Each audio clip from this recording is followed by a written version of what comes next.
Hello, everybody. Thanks. Hello, everybody, and thanks for taking a bit of time out of your probably overheated afternoon, depending on where you are. I'm in one of the cooler parts of the country, and it's pretty warm here. So hopefully you're sitting in a nice air-conditioned spot. This is a annual tradition at URISA. It's kind of fun. We get to meet the candidates for the board of directors and the president of URISA for next year. Kind of informal. We've got the chat open for questions, and we've had a bunch of questions submitted to us ahead of time. Some of these have been provided to the candidates, and some of them are, hopefully they're not big surprises. They're just pretty much standard things. It's an element for the members to get to know the candidates.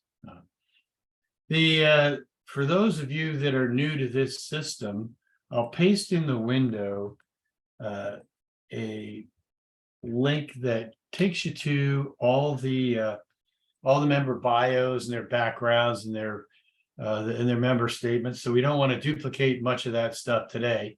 We want to get a feel for the personality and the vision and what the candidates want from URISA.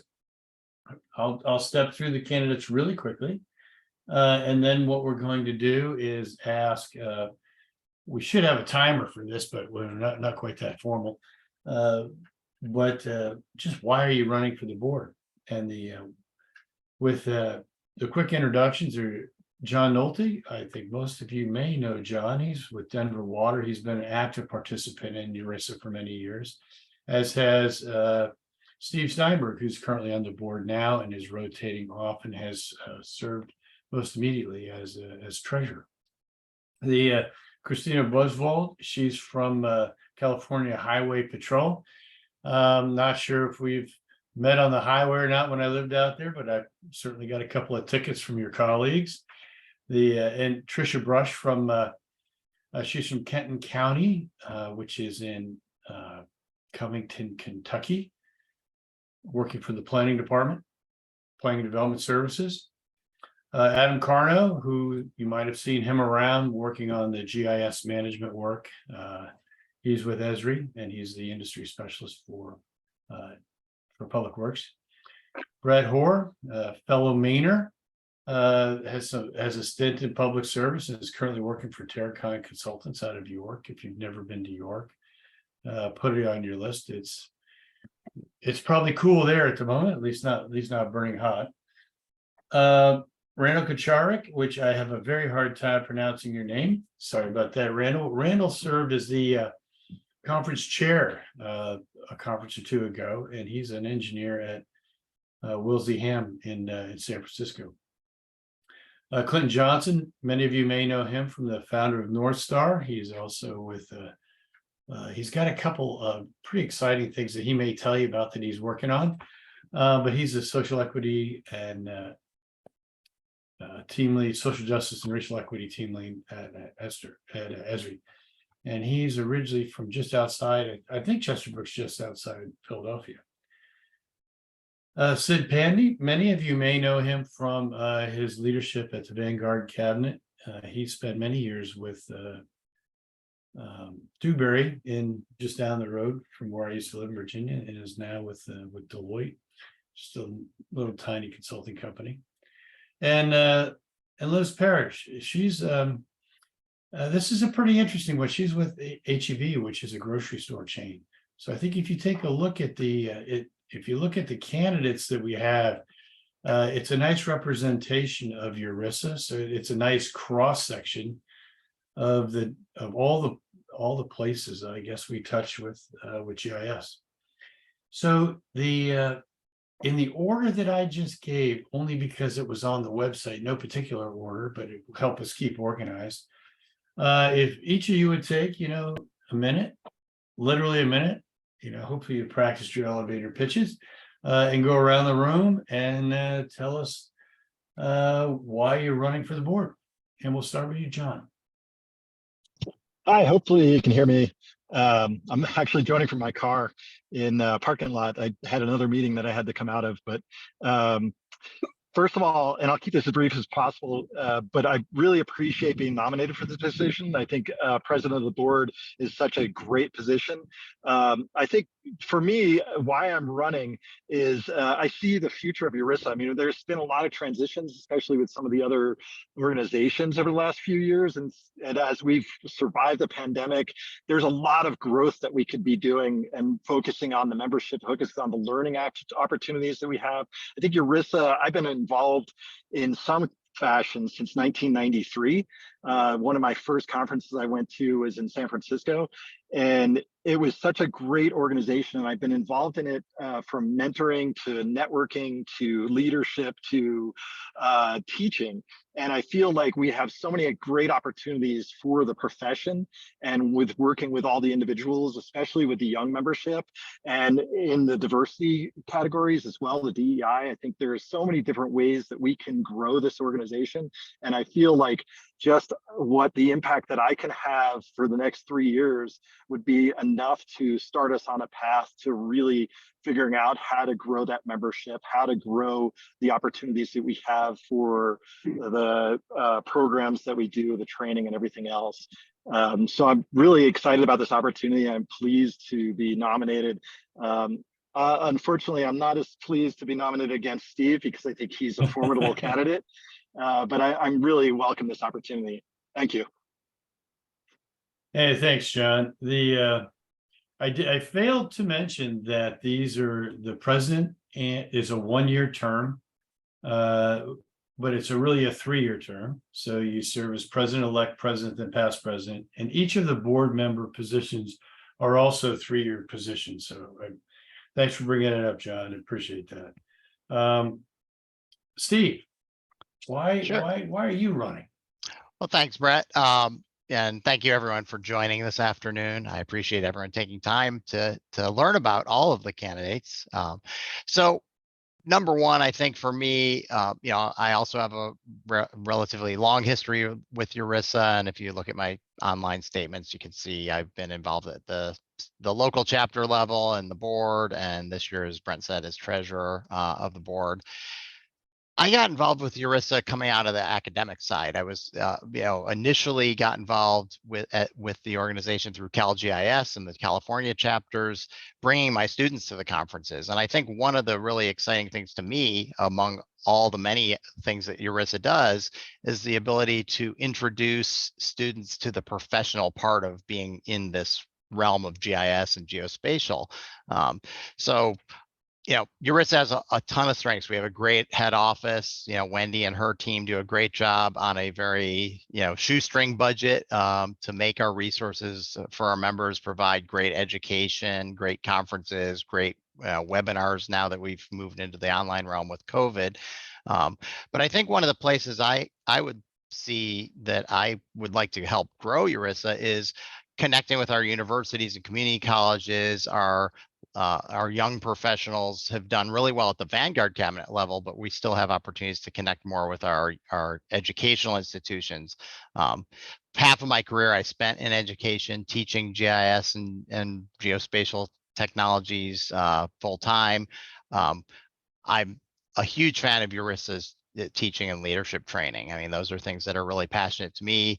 I've been involved with the GLA as well for several years now as an instructor and helping with conference planning and other educational programming. I think that's really important. And one of the most important things URISA brings to our members is not just a place to network and work with each other and share ideas with each other, which are hugely important, but also to continue our training and education so we can grow as a profession and as professionals serving our communities. So I think all in all, I'm honored to be nominated to the board. I think for me, it's really at this point in my career, 30 plus years into this profession, giving back to the next generation, to the organization and our community to continue to raise us up and do great work for all of our constituents out there. All right, thanks, Steve. 30 years, man. How old are you? Not allowed to ask that. It's a rhetorical question. All right, Christina, why are you running? Thank you. So I'm Christina Brunsvold. I'm the past president, co-founder of the merged California, yeah, he's 32, the merged California chapter that we merged in 2021. And so when I got involved in what was NorCal URISA at the chapter level, and really saw that as an entrance into URISA as a whole. And was also introduced to the Vanguard cabinet, which is also a fantastic opportunity if anyone hasn't applied. Applications are still open. But really helping bridge that gap as a young emerging professional in GIS. I did a partial mid-career change, and really having URISA as a community to assist with that kind of network, the different levels of everything here. So I really wanted to contribute to that and focus that as well. So volunteering my time on the Vanguard cabinet cohort, and then also seeing what I can do post Vanguard cabinet. So really bringing in the chapter, the Vanguard cabinet young professional, the student aspect, and then also looking at more of the different policies and everything that brings our community together, and how we can harness those different aspects and build on those together is really what I want to work on, and part of why I'm running. We all love maps, and when I look at our chapter map and where our members are, there are gaps in there. And so I would like to focus on building chapters where there isn't, and then also giving members a chapter if they don't have one, so they can have more regional events and be more tied to the community in that regard. All right, very good. Thanks. Trish, up to you, next to you. All right, awesome, thank you. I believe I bring a unique perspective because I've spent the last 20 years building a state GIS association called the Kentucky Association of Mapping Professionals. We started that back in 2003, and we're celebrating our 20 years, and really spent the last 20 years making sure that that was going to grow and prosper. And from all the things that I've learned from growing camp, I believe that I bring that to the URISA board, and it's now time to go national. I think there's opportunities for membership growth with some of these state organizations that maybe don't have a relationship with URISA right now. And I think those are some things that we need to explore. I really believe that increasing URISA's membership is really going to be, it brings more diversity to the group, but it also brings more knowledge and subject matter experts to increase the dialogue and the discussion and the knowledge that's gained amongst the group and the community as a whole. If I get on the board, I'm going to challenge every single person that is a member of URISA to bring one new person to URISA each year. And if you think about that, just bringing one person, if each of us did that, how much we would grow. I don't think that's a hard goal to meet, and I think it's absolutely possible. So that's all I really have. I am from the great state of Kentucky. We do have fast horses and strong bourbon, so I can bring that to the board as well. All right, thanks, Chris. Very good. Adam, down to North Carolina. Thanks a lot, Brent, and so honored to be part of an incredible slate here. This is a daunting task here to be put up against a lot of my friends and colleagues and people I've known for a long time. But there's a lot of reasons why I'm running for the board of URISA. I remember my career goes back 30 years, so I'd have to lean on Wendy for the exact year, but right around the middle 90s, one of the very first GIS conferences I went to was the URISA conference, and it was actually in Vancouver in Canada. And it was amazing because it really opened my eyes as a new young professional coming out of college to see an international huge group of people that I was a part of that I didn't really know. So throughout the years, whether it was when I lived in Florida or here in North Carolina, I've supported URISA in many different ways. Lately, much more now at the national level. For those that are aware of me and some of the content that I've been producing, about 12 years ago, I really got passionate about elevating the GIS professional and our community and our profession in the eyes of others because of the struggles that I was seeing over and over again in agencies all across the country and abroad, particularly in getting acknowledgement for the business value that we're producing. And a really recent thing that came to mind that really got me fired up, and it should get everybody else fired up about it, is when I was at the URISA GIS Leadership Academy last month here in Charlotte, we were talking about branding and image reimagining yourself as a GIS professional beyond just a professional map maker. And as we discussed, that sometimes the 3 letters of GIS can actually be a detriment. And one of the attendees actually did a quick search for jobs on her phone, and she found a data analyst position with a salary, and then looked in the same area for a GIS data analyst, and the salary was $25,000 less. So we've got a problem here where it should be more, because our data analytics capabilities are far and above beyond the normal data analyst. And as we all know, most data is spatial anyway. So there's a lot of work to do to get visibility beyond our industry and our community, to get others to recognize the value we're bringing and to elevate that internally within those organizations and within the industry. We all should be doing better and have a lot more opportunities. And so I don't think I can attach myself to any other organization to amplify my megaphone more than with URISA. All right, thanks a lot. Thanks a lot for that, Adam. What you've all reminded me so far, I never thought this would happen, but I'm like the oldest guy in the room. Trying not to act like it, though. Help me out here. Okay, so Brett, up to Maine. Thanks, Brent. I'm honored to be nominated. I'm just honored to be on, the screen with all these other outstanding professionals. Some of them I call friends.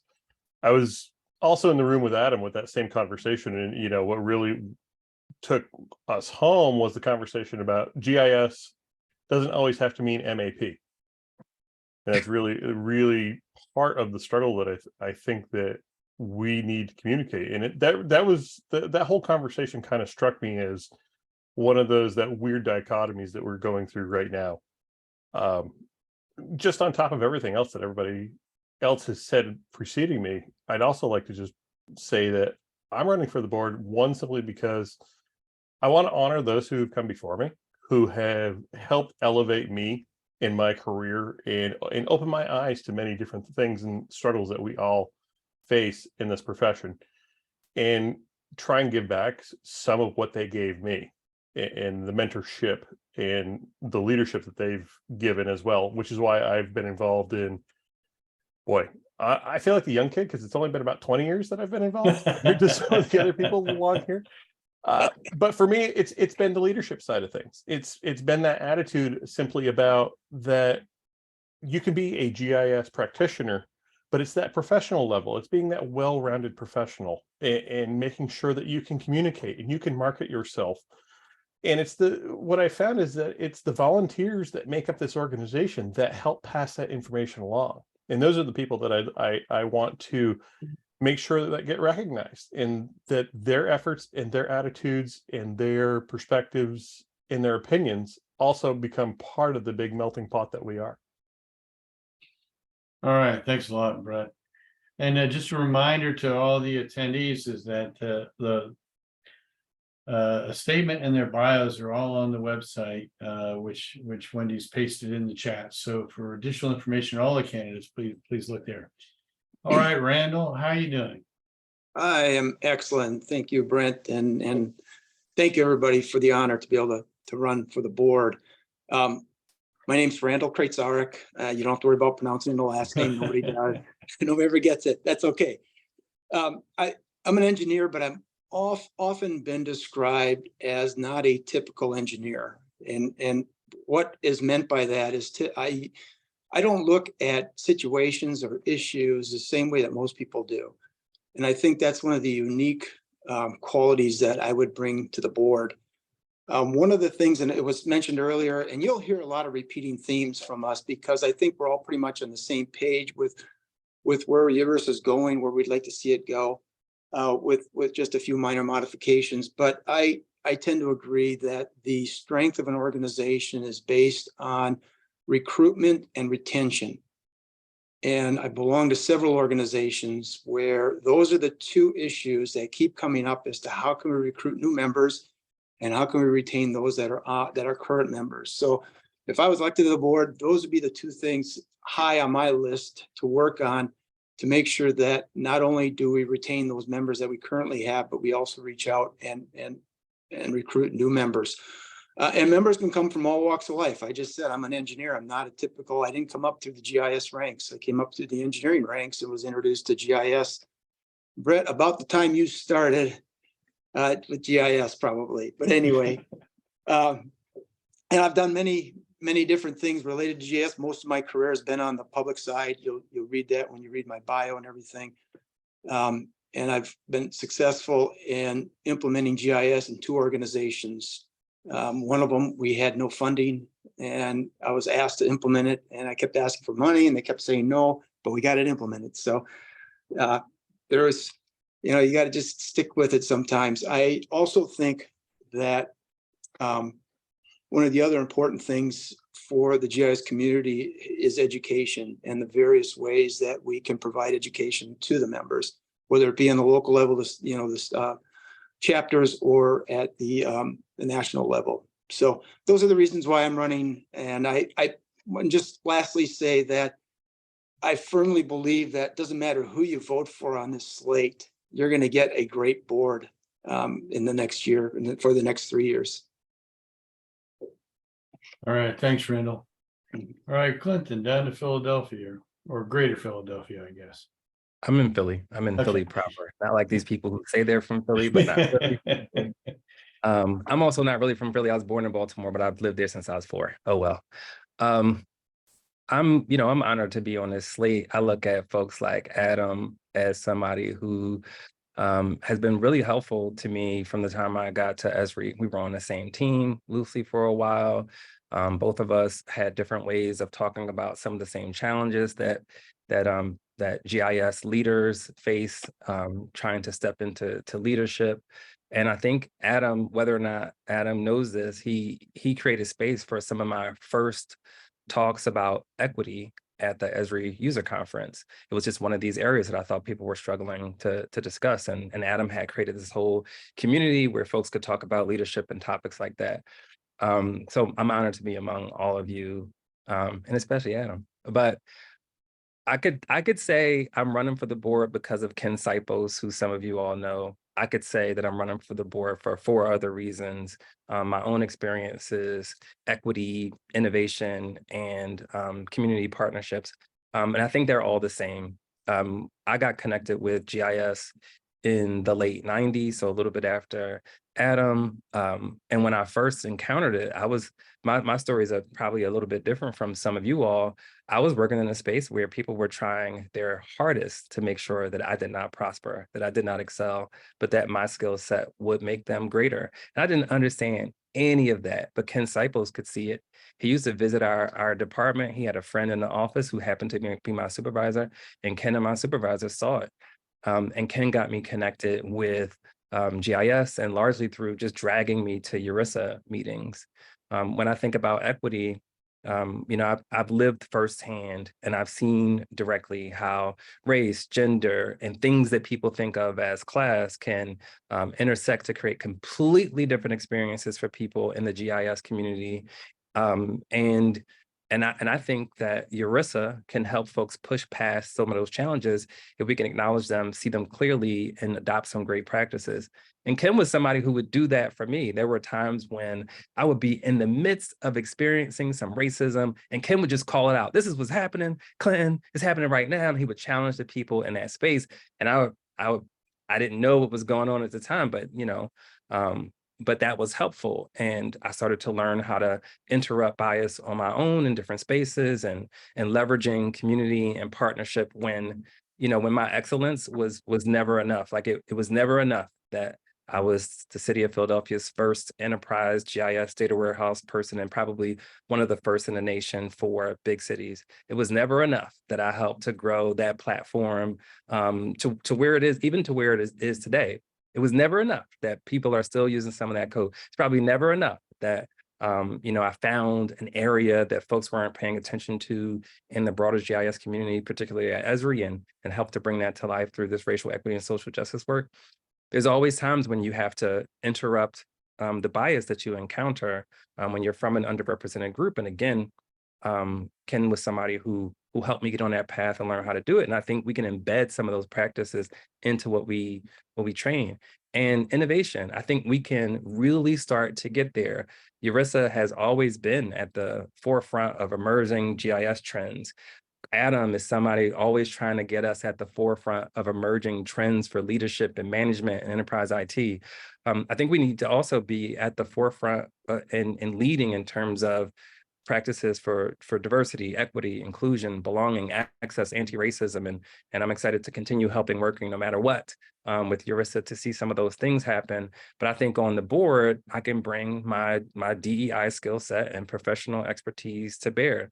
And when it comes to community and partnership, again, like that community space that Ken connected me to early on was just really helpful. I had this interest in maps and data that other people didn't share, but the folks in URISA did. And whether or not I was always embraced by that space, I knew that GIS was important. And sometimes, me and other people who look like me were so rejected so strongly from some of those spaces that I founded a nonprofit called the North Star of GIS, where we organize a global network of over, I want to say, about 800 Black geo students, educators, entrepreneurs, and professionals literally around the globe. But we can't do it alone. And so while I've been working to help people gain some board leadership expertise, I got some training myself, so that they can join boards. It was definitely an honor when someone put me on a slate 2 years in a row. And I want to do my best to bring all of my experience, expertise, the perspectives from my life to bear to help make URISA even better, and not just better for those who are in the majority, but better for those of us who are in the margins. All right, Clinton, thanks a lot. And it is really proper. Thanks for that. Moving down to Virginia, Sid, who we've all known for quite some time here. Hey everyone. Yeah, just like everyone said, it's an honor to be on the slate here. Many of the folks that we're up against here, I've followed for a long time, so it's kind of cool to be on the same slate. I'm running for the board just because of many of the same reasons that others have brought up. I love this organization.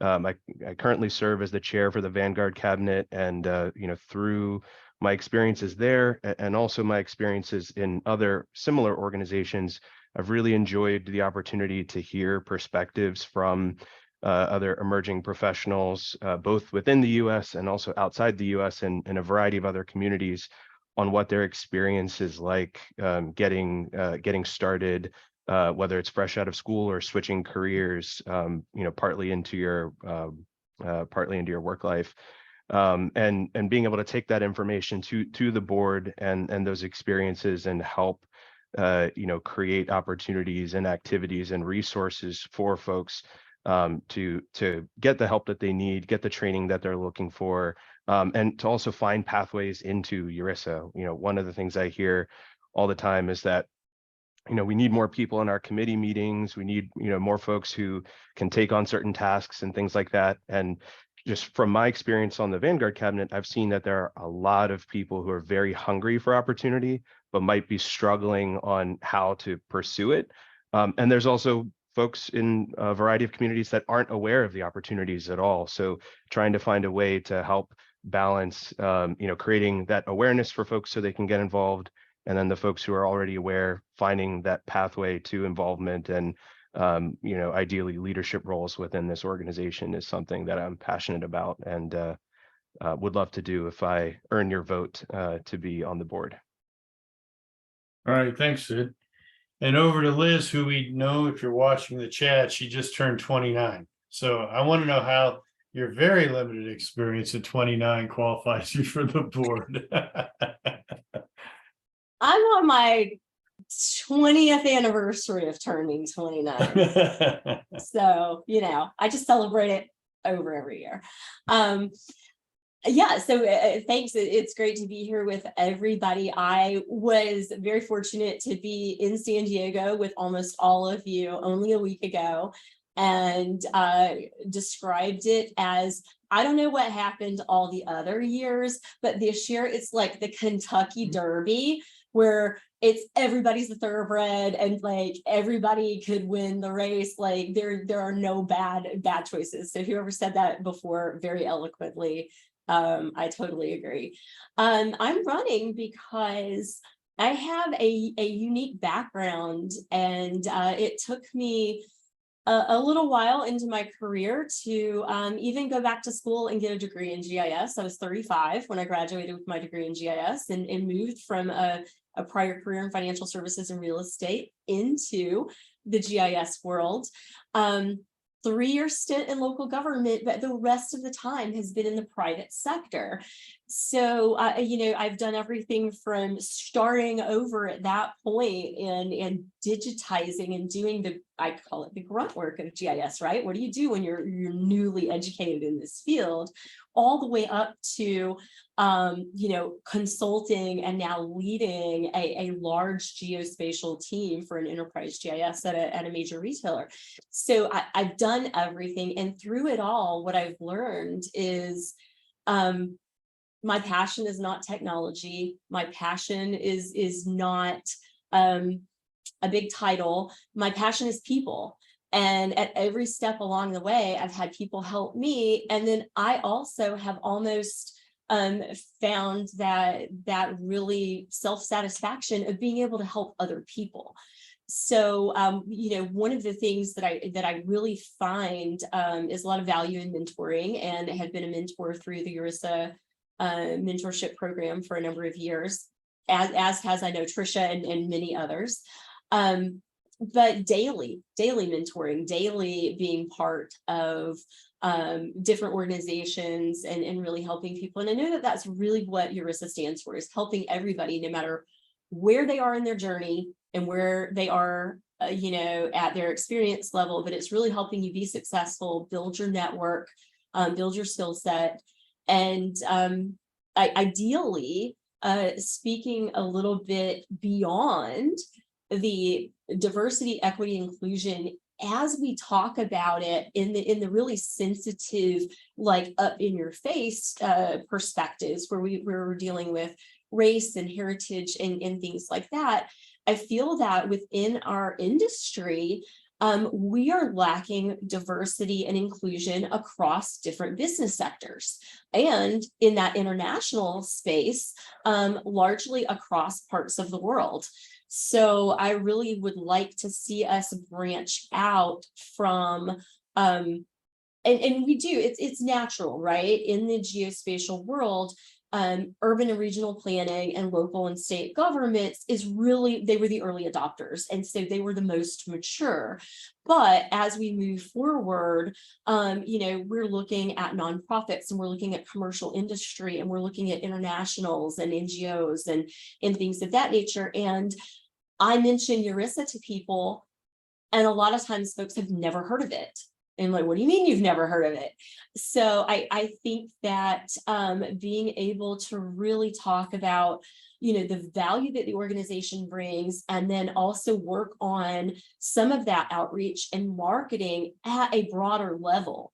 I know somebody mentioned, Steve mentioned specifically getting into the universities and getting people when they're a little bit younger in their careers. But what about our executives? What about senior leadership at different companies? They know what the, American Bar Association is, and they know what the, CPA means behind somebody's name. They're a certified public accountant. But how do we get them to value the GISP? How do we get them to value a GIS degree, and also pay people what they're worth for it? So I really think that networking and bringing that corporate experience and marketing to an entirely different audience that we have untapped largely so far is really where I think I am a little bit differentiated. All right, Thanks, very Brent. good. Thanks. Now, for the candidates for board, I'd ask you to read through the questions, and they were pasted in some really nice questions there, and try to frame a 20-second answer to what is URISA's special sauce that differentiates it from other organizations while considering the other questions. Okay. While you're forming those answers, for the president candidates, Steve and John, the two questions, and I'm going to ask you to spend 1 minute and thread these two things together, because I think you both can do this.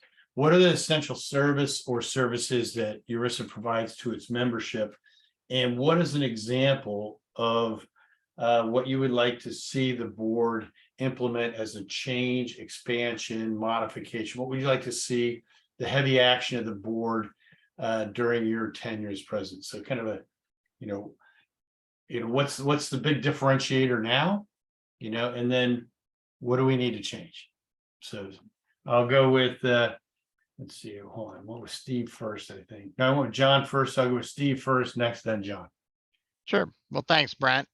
So I think, our premier program in URISA right now, and many have mentioned it, is the Leadership Academy, helping people who are in that maybe mid-career stage, moving from being, the digitizing data cleanup person into, a manager or a project lead. That's brought many people to the organization who maybe weren't even members. We get people at the Leadership Academy who become familiar with URISA and join URISA because of that. I think it's one of our most successful programs, and it really ties to our mission as an educating organization, as a way to support our professionals through their careers. And I'm really excited as part of that we're going to be premiering the Advanced Leadership Academy in 2024, later next year. So I think that's really exciting, and many here on this slate have been involved in some of the curriculum development and teaching and other aspects of the GLA. So I think that's really important. The second part of the question, now I forget which one you asked me. It was so what would you like? So that was an essential service, and then what would you like to see change? Change. What would be Okay. Element of change? Well, I don't know that we have major things I think we need to change. I think what we really need to do is enhance the directions that the board has set over the last several years that, I've been on the board, and I know others have too.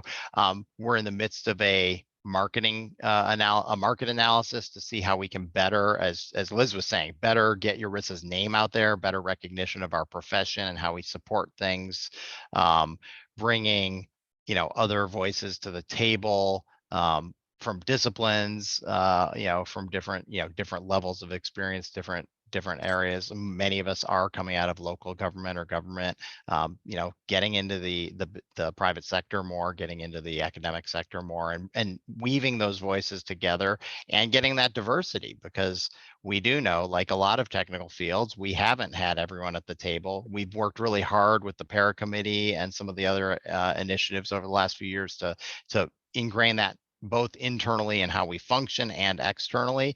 But I think those are all things we need to continue down the path on. I think, one of our problems, in the past, maybe that as new boards come and go or new leadership comes and go, we take our eye off the ball, and it becomes what's the thing of the moment. So I really would be focused on, let's keep going forward on these really valuable and important directions that we already have started, take them to completion. And I think in doing so, we will bring others to the table, and we will continue to grow the organization. All right. Thanks, Steve. And John, I do appreciate you taking a meeting in your car. I've done it many times. Appreciate your commitment. Well, it was either that or next week in Dingle on the Dingle Peninsula in Ireland. So I don't know which would have been better. Although in a pub in Ireland would have been probably pretty fun too.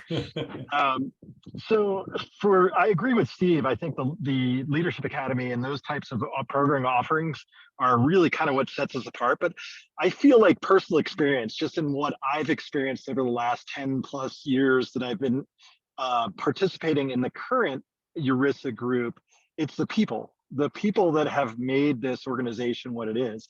And I feel like all the offerings that we have, the Leadership Academy, the mentoring, the networking, the Vanguard, I mean, all the people that are involved in those have made the organization what it is. And I feel like personal experience, I was taken in back in 2014 in a New Orleans, and it was a trip that we went out to Algiers Point, and just fell in love with the organization and the people involved. And I met all of the people that are still a part of URISA at this point in that experience, and just was amazed that for so long I struggled in my career to try to find footing, to try to find that path, and found it in URISA and found it in the people in URISA, and have become friends with them. And anytime I need something, networking, job, people come to me for jobs, people talk to me for other opinions and things like that. And I feel like that is our biggest advantage that we have. I've been in part of other organizations, and I've never seen that type of family-oriented participation, friendship that has come out of URISA. And it all is, we're all dedicated to the profession, we're all dedicated to GIS, we're all dedicated to everything that we do as part of this organization. And it shows because we all volunteer to make this profession and our organization even better. Now, saying that, I don't know if there was really that much I would change or focus on. I think the biggest thing is when I came into it, I always struggled to find out what URISA stood for. So you hear URISA and you see that acronym and you're like, I don't know what it is. And then I talk to people that my colleagues and I tell them about URISA, and they're like, well, that's more of like a government agency. It's really focused on other parts of it. It's not really for professional organizations or outside in the non-government sector.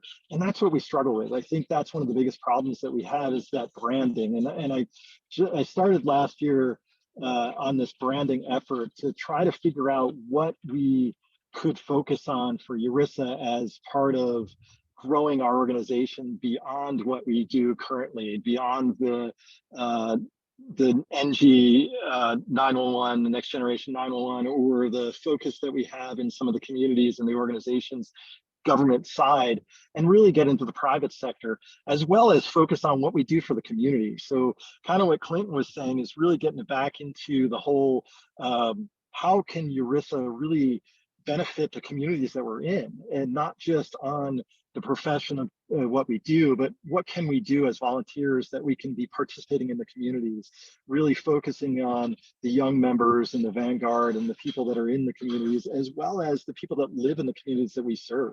And I think that's something that we really need to kind of look at as an overall, what URISA means and what URISA can do in the future. And that's kind of what I hope to focus on. All right, thanks. All right, now, thanks both John and Steve for that.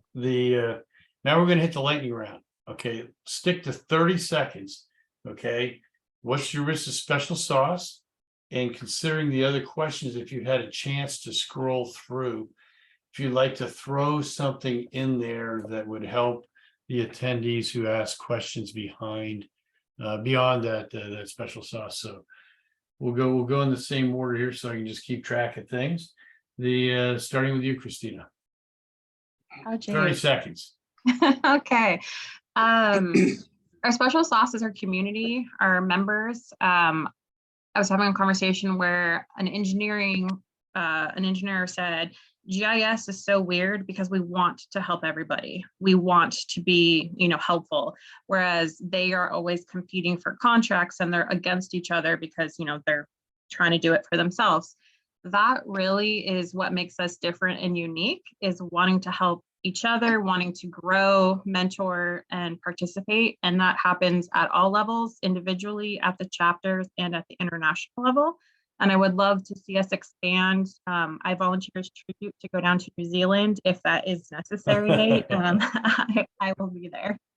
That's a nice observation. Thanks, Christina. Trish. I believe that it's the history, URISA's history of 60 years. I mean, that is just amazing. And with that history comes many people that have served before us and have paved the path for us. You know, I think URISA does a lot of things very well, the mentorship, the GLA. I think to bring some focus to it, I think Steve had touched on this, is to maybe finish some of the things we're doing and do them well and really put a lot of work or put some horsepower behind those. But also, you know, I was reading the mission statement yesterday, and it really is just that last sentence for me, which is URISA is, you know, the mission is to foster excellence in GIS and engage geospatial professionals throughout their career. But I think that's it for me. Thank you. No, thanks. That's very concise. Over to you, Adam. Yeah, I mean, I'll pile on here. Community is huge. You know, one of the most wonderful things about the GIS community is it's so open, it's so it embraces you, it's forgiving. We all kind of try to help each other. There's not overt competition between people that I've seen. It's a we against the world, and we're all passionate. And I honestly believe that, you know, the special sauce that makes a GIS professional, I really believe it's in our DNA, and we're born with it. So you either get it or you don't.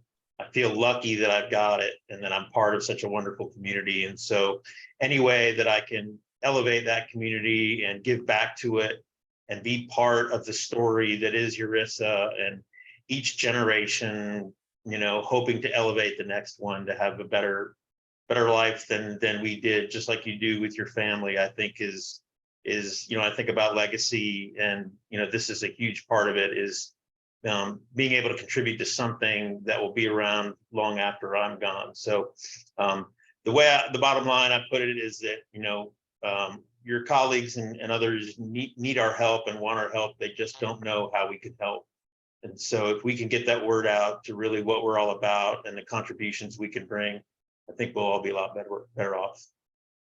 All right, thanks, Adam. Brett. I have to echo everyone else that the special sauce is the fact that we nurture each other and we're genuinely interested in lifting everybody up.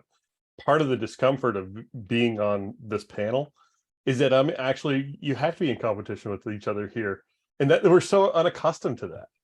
You know, we're accustomed to being together and working together for this. And to answer one of the questions in the chat, I'm going to pick on Rachel because hers was the first one that popped up. The strategy that I wrote about in my mission statements was working with volunteers. I think what I would do is I would analyze what the current board has set out for a strategy, work through that, create a roadmap for that, and then start creating next and later initiatives, because a long-term strategy can't be achieved without short-term actions. And it's those short-term actions that allow you to build upon success and move towards that final goal. Very good. Thanks, Brent. Randall. All right, special sauce, I believe, truly believe this because I'm part of that. It's a broad cross-section of professionals that actually make up the organization, not just GIS professionals, but you got engineers like myself, planners, IT professionals that, oh, by the way, now we're doing GIS. So it's a broad cross-section. I think that's what the special sauce is. There's no other organization that has that kind of broad cross-section. In fact, surveyors are one of the recent ones that I've been working with as far as possibly joining the organization. You know, what are some of the challenges for a GIS professional? I think it's staying current with the changing technologies because they change so fast. If URISA had limited resources, what would they use them for? Like I mentioned earlier, I think it's recruitment and retention, and then also education. What do I think of the model, the URISA One model? I think that's a great idea. It's just what most of the other organizations do, so that your local and your national organization are together. But I know there's a big hurdle to get over to get all the local chapters to buy into that. So that would be an area that would need to be looked further into. Factors for URISA's growth, I mentioned it, I'm going to keep mentioning it, it's recruitment and retention. That's the key to any organization. If you can recruit members, if you can retain them, you're going to have a successful organization. You know, if somebody came up to me and said, I'm considering joining URISA, what do I do?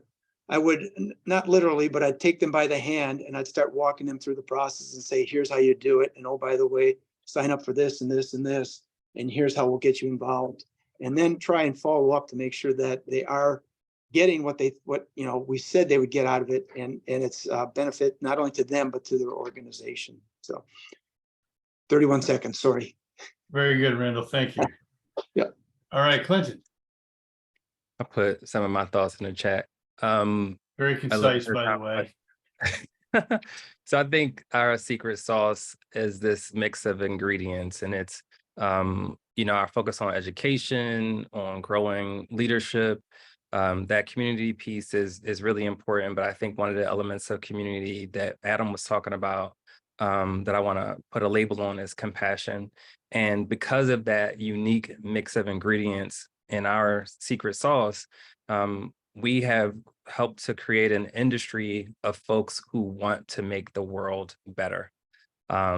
It's why at the end of the day, I knew it wasn't going to be very hard to get you all focused on racial equity and social justice and figuring out how to use GIS in that regard. I knew it wasn't going to be difficult because URISA has helped to foster that kind of community across the globe at this point. Very good, thanks. It was hard though. All right, Sid. Yeah, so a lot of what's already been said, the interdisciplinary nature of this organization, the scale of it, and just the nature of the people that are involved in this organization and the kind of support and camaraderie that you feel when you're in it. That's something that I think is the special sauce here. And I guess to kind of address some of the questions that I've seen, I mean, I think that one of the things that I would focus on is how do we create more opportunities for folks that aren't already involved in URISA. I think someone said that we support the communities that we serve in, but what about the ones that we aren't currently in? How can we get more people that are in URISA to start serving those other communities where we currently don't have a chapter and may not have the resources to start one? So I think there's a lot there that we could do that I would like to focus on, and also just like I think I said it earlier, like the international community, there's a lot of folks in other parts of the world that are eager to be involved in this organization. And it's great that URISA has the ability to bring those folks in. So how can we all, work together to create those opportunities where they can serve in, our committees and take on leadership roles and really create this inclusive and holistic geospatial organization with all of those perspectives. So that's something I'd like to focus on. All right, thanks a lot, Sid. And Liz. All right, so this is what happens when you have a P last name. You go last, right? You don't get anything new and unique to say. But to just really, and I revisit what everybody else has said. It's the people. It's the fact that within our industry, everybody is absolutely rooting for each other, and it is a win-win-win. There is always that spirit of wanting everybody to do well and succeed. So yes, I saw in the chat, Sheila, I'm going to have an earworm all day today. So yeah, I think that's really the URISA secret sauce. And then as far as opportunities for how we can, to answer a couple of questions, how we can drive forward initiatives that prior boards have set, as well as the vision for the future, I'm going to kind of come at this from a little bit more of that technical, practical angle. And that is, whenever I am consulting or take on a new opportunity and a new project, you really do start to look at, okay, what is the objective? What is that project plan? And you start laying out all those business requirements and technical requirements, and what are our benchmarks for success? And what do we call what is done? And that's something like in the project management world, how do you define done? And how do you define success? And I think I've seen a lot of initiative over the years, but I don't know that I've ever really clearly seen a full-on project plan that says, this is our end goal, here's all of our pieces to get there, and here's our measurement tool and how we are going to say, is this successful? Is this not successful? So I'd really like for us to take a little more of a strategic approach in that sense to say, all the efforts, because we have limited time and resources, right? And budgetary constraints. So how are we actually evaluating the success rate of the initiatives we undertake and, adjusting the course as needed? All right, perfect. Well, thanks. This is kind of a, I think we could do this for a couple more hours, to tell you the honest truth. I like hearing from all of you, and to be quite honest, I'm really glad Wendy's recording this, because there's a lot of really good material here for the rebranding task force. It's looking at this. I mean, you guys had some great ideas and some great observations. For the people, for the attendees to the webinar, again, the website to the candidates' profiles and statements was pasted in the chat. And there's you're more than welcome to reach out to them if you have additional questions, if you want clarification. If we did not even get close to all the questions that were posted, so but I think if we give us all enough time to answer the questions, then we'd be here for quite some time. Okay, hold on. All right, post that again. You showed up late. I can only go host them. Can I do this? Everyone, okay. There's the website again. Okay, so I want to thank all of you for taking the time. I want to thank all the attendees for your interest in attending, and for those of you that are in those unbelievable hotspots, we're thinking about you. And for those of you that hope your power doesn't go out. For the rest of you, I guess enjoy the rest of your day, and thanks everybody for all your time. Thank you. It's a great slate, and I echo the challenge of this one.